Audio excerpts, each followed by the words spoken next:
क्या 2 दिन पहले क्या घटना हुई थी? लड़की को किस तरह से आपने देखा था यहाँ पे? मेरा आश्रम से बाहर जाना का था।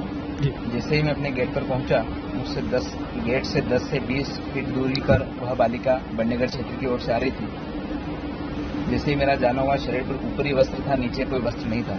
मैंने अपना ऊपरी वस्त्र उतार कर उसे दिया ताकि उसने अपना शरीर ढका। शरीर उसका पूरा ब्लीडिंग हो रहा था, मुंह से कुछ बोल नहीं पा रही थी, आंखें पूरी स्वेलिंग से भरी हुई थी। जैसे ही मैंने देखा, मेरा मन वहां से आगे जाने का हुआ नहीं। मैंने उसकी मदद करने के लिए तुरंत ही 100 नंबर पर कॉल किया।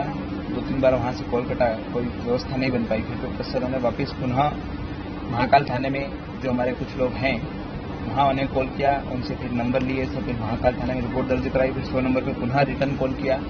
इस साथ पुनः करीब 20 से 25 मिनट में गाड़ी आई।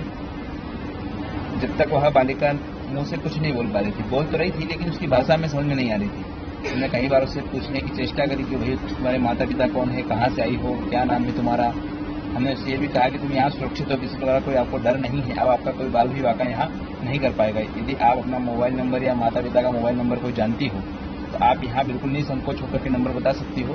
किसी प्रकार का डर आपको नहीं है। लेकिन बालिका फिर भी भयभीत थी। जब 10-20 मिनट बाद मेरे पास रही तो उसे मेरा विश्वास हुआ।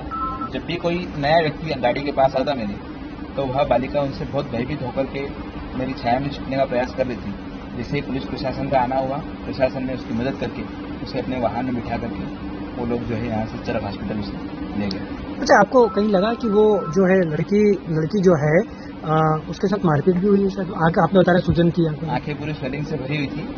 मारपीट का तो मैंने उसको शरीर के ऊपर किसी प्रकार कोई दाग भी नहीं देखा और न मैंने शरीर के ऊपर कोई दृष्टि डाली।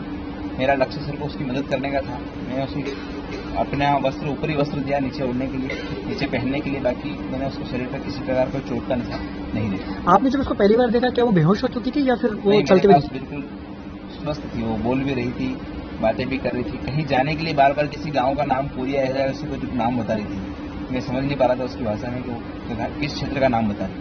अच्छा, वो जब वो यहाँ इधर सामने से आती हुई दिखी तो आपको लगा कि वो मदद मांग रही है इसलिए आप आगे आए हैं, या फिर वो अर्धनग्न दिखी इसलिए आप उसको मतलब मदद के लिए आ गए? इसीलिए मैं आगे आया, मदद मांग रही थी। हाँ, बाकी उसने मुझसे कोई ऐसा नहीं कहा कि आप मेरी को मदद करिए जी।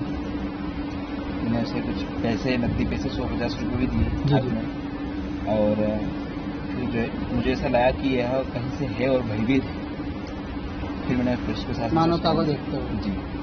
अच्छा, ये जब कितनी बजे की बात होगी आपके पास यहाँ? ये सर करीब 9:30 बजे के आसपास की कहानी, प्रातःकालीन परसों के दिन। आपके फोन लगाने की कितनी देर बाद पुलिस यहाँ पहुंची?